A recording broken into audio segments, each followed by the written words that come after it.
कृतज्ञता बहुत बड़ी चीज़ होती है। कोई मेरा हेल्प कर रहा है, अगर मैं उसके लिए कृतज्ञ नहीं हूँ, बहुत कठोर शब्द में दे सकता हूँ आपको, कृतज्ञ से काम नहीं चलेगा। अगर आप किसी के द्वारा किए गए किसी काम के लिए कृतज्ञ नहीं हैं तो मैं ये कह दूँ कि कृतज्ञ हैं आप? नहीं नहीं नहीं, अरे आप गाली के पात्र हैं भाई, बहुत बुरे हैं आप। अब छोड़िए, अब मैं आपको क्या कहूँ। कृतज्ञता जीवन का नाश करती है, गुणों का नाश करती है, प्रगति का नाश करती है, आगे बढ़ने के मार्ग में चीन की दीवार बन जाती है। कृतज्ञता मत आने दीजिएगा जीवन में। कृतज्ञता आती कैसे है? कृतज्ञता इसलिए आती है जब हम हमारे अंदर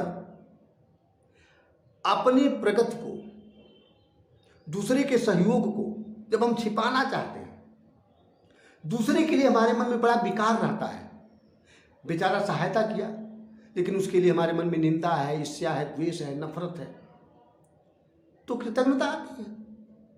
अब देखिए, जरा मेरी बातों पर ध्यान दीजिएगा।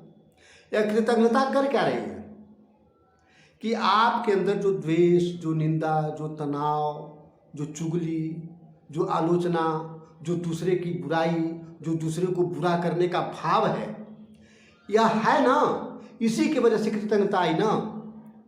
आप इसी के नाते तो सामने वाले से कृतज्ञ नहीं हुए, तो सोचिए कि आप कृतज्ञ न बन गए, उपकार को, एहसान को नहीं माने, उसके द्वारा किए गए काम को आप नहीं माने, उल्टे आप कृतज्ञ बन गए। जो कृतज्ञ बन गए तो आपके अंदर जो पहले से ईर्ष्या, द्वेष, नफरत, चुगली, आलोचना, बुराई, दूसरे को बुरा करने का भाव जो है वह और मोटा हो जाएगा, और घना हो जाएगा, और बढ़ जाएगा। कृतज्ञ हो करके आप अपनी ही कमियों को तो डबल ट्रिपल कर रहे हैं, और क्या कर रहे हैं। और जब आपकी कमियां, आपकी गलती, आपकी बुराइयां और बढ़ जाएंगी, आपकी मैल की दीवार और मोटी होती चली जाएगी, तो बाद में तो ऐसा होगा कि सामने वाला आपके साथ फिर एहसान करना चाहेगा, फिर आपका हेल्प करना चाहेगा, लेकिन अब आप इतने कालिमा से, इतने काले हो गए हैं अंदर से कि उसका एहसान ही नहीं लेंगे, उसके साथ व्यर्थ उपद्रव करेंगे। अभी तो जो आपने उसका काम, उसका सहयोग लेकर के, उससे मार्गदर्शन लेकर के आपने अपना काम कर लिया और बदले में उसको कृतज्ञता आप दे रहे हैं, तो यही कृतज्ञता, यही रोग आपको इतनी और बुराइयों में जकड़ देगा, इतने और कमियों में, गलतियों में जकड़ देगा कि अब आपके पास अवसर नहीं आएगा कि कोई आपकी सहायता करे। कृतज्ञता अमृत है मित्रों, और कृतज्ञता जहर ही नहीं है, जहर से भी बुरी है। कृतज्ञता का सम्मान कीजिए। कोई आपके लिए एक कदम चलता है ना, अरे आप जीवन बिछा दीजिए उसके लिए। कृतज्ञता मेरे, अब देखिए थोड़ा मेरी बात भी और ज्यादा ध्यान से, मेरे जीवन के अर्थ में कृतज्ञता क्या है। अभी तक तो मैं यही बात कह रहा था कि किसी ने मेरे ऊपर एहसान किया तो मैं कृतज्ञ हो जाऊं।